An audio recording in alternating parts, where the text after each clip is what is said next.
하나님의 약속의 말씀이 필요한 거지요. 또 사도행전 26장 18절에는요 이렇게 말합니다. 그 눈을 뜨게 하여 어둠에서 빛으로 사탄의 권사에서 하나님께 돌아오게 하고 죄의 사함과 나를 믿어 거룩하게 된 무리 가운데 기업을 얻게 하리라 하더이다. 우리 예수님께서 예수를 믿음으로 말미암아 죄 사함을 받고 거룩한 무리가 돼가지고 기업을 얻게 하기 위함이다. 이렇게 목적을 말씀하고 있다는 거지요. 그리고 여러분 에베소 1장 7절에는 사도 바울이 이렇게 고백해놨어요. 뭐라고 말했냐면 죄 사함에 대하여 우리는 그리스도 안에서 그의 은혜의 풍성함을 따라 그의 피로 말미암아 속량 곧 죄 사함을 받았느니라. 이렇게 말하고 있어요. 예수를 믿는 것은 다시 말해서 속량 구원받았다는 거예요. 죄 사함을 받는다는 거죠. 사도 바울이 이와 같은 말씀을 깨닫는 까닭은 여러분 그는요 이 부분을 못 깨달았어요. 언제요?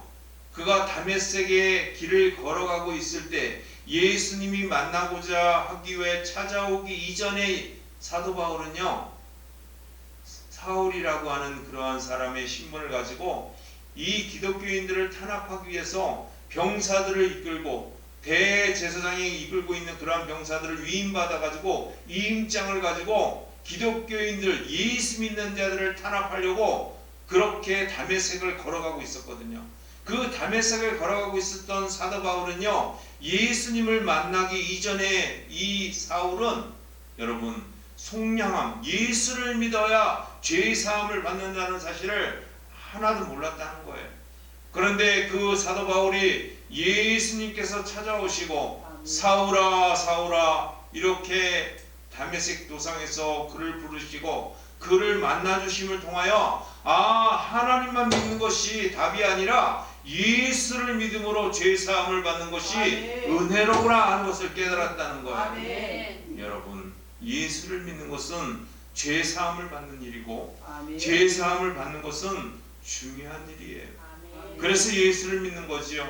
그래서 사도 바울은 골로새서 1장 14절에 이렇게 말합니다. 그 아들 예수 안에서 우리가 속량 곧 죄사함을 얻었도다.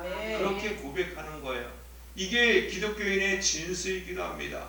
예수를 믿는 것은 죄사함을 받는 것이고 죄사함을 받는 것은 구원받은 일이에요. 여러분 죄사함을 받는 이 목적을 우리에게 알려주셨다 하는 것은 최고의 선물이지요.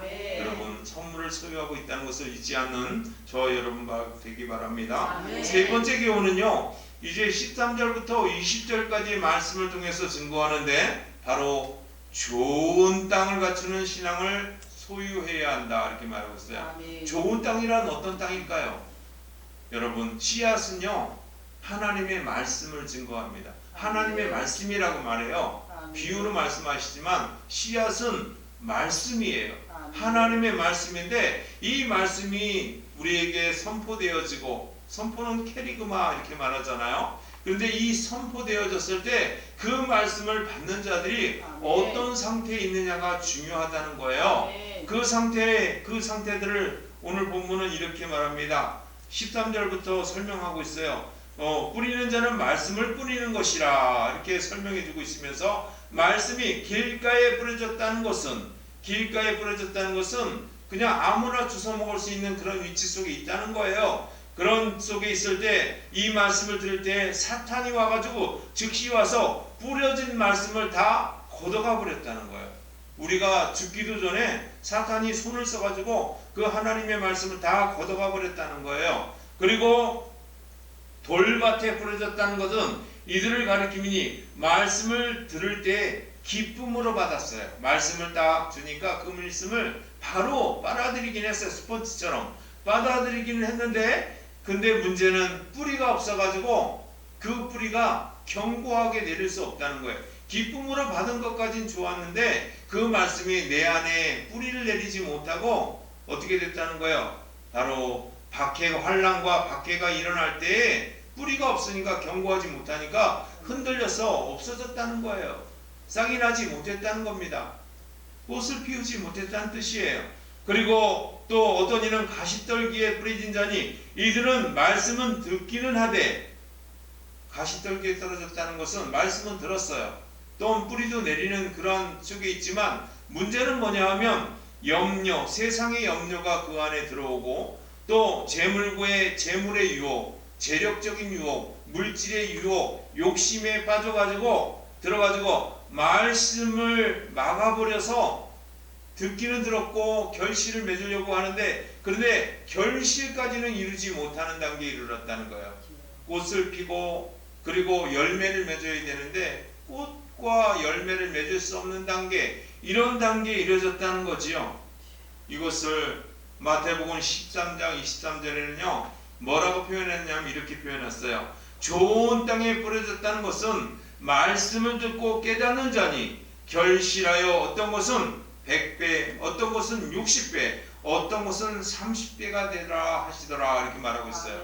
결실이 있다는 거예요. 꽃이 피고 열매가 맺었는데 그냥 하나의 열매가 땅에 떨어져서 한 개만 나는 게 아니라 그곳에 뿌리를 장착하고 영양분을 섭취하고 그리고 계절에 따라 이제 추수할 때가 되었을 때 30배, 60배, 100배라고 하는 그런 결실이 다 다르다는 거예요. 아멘. 어떤 사람에게는 30배, 어떤 사람에게는 60배, 어떤 사람에게는 100배의 결실로서 응답을 한다는 거죠. 아멘. 여러분, 이것은 하나님께서 이렇게 말씀하는 거죠.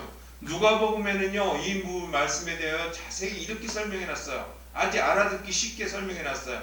누가복음 8장 15절에 좋은 땅에 있다는 것은 착하고 좋은 마음으로 말씀을 듣고 지키어 인내로 결실하는 자니라, 이렇게 말하고 있어요. 한마디로 표현했어요. 좋은 땅에 있다는 것은 다시 말해서 착하고 좋은 마음을 가진 사람이라는 거예요. 그리스도인으로서 예수를 믿으면서 착하고 좋은 마음, 그것을 소유한 사람은 바로 좋은 땅에 있다는 것이다, 이렇게 정의하고 있고, 또 이 착하고 좋은 마음을 가진 사람은 말씀을 듣고 지킨다는 거예요. 말씀을 듣고 들을 뿐만 아니라 지키고, 또 한 가지가 또 있어요. 인내로 결실하는 자다. 끝까지 환난이 다가오고 어려움이 다가오고 박해가 있어도 잘 견디고 인내함으로 결실한다는 거예요. 여러분, 그래서 세 가지를 말하죠.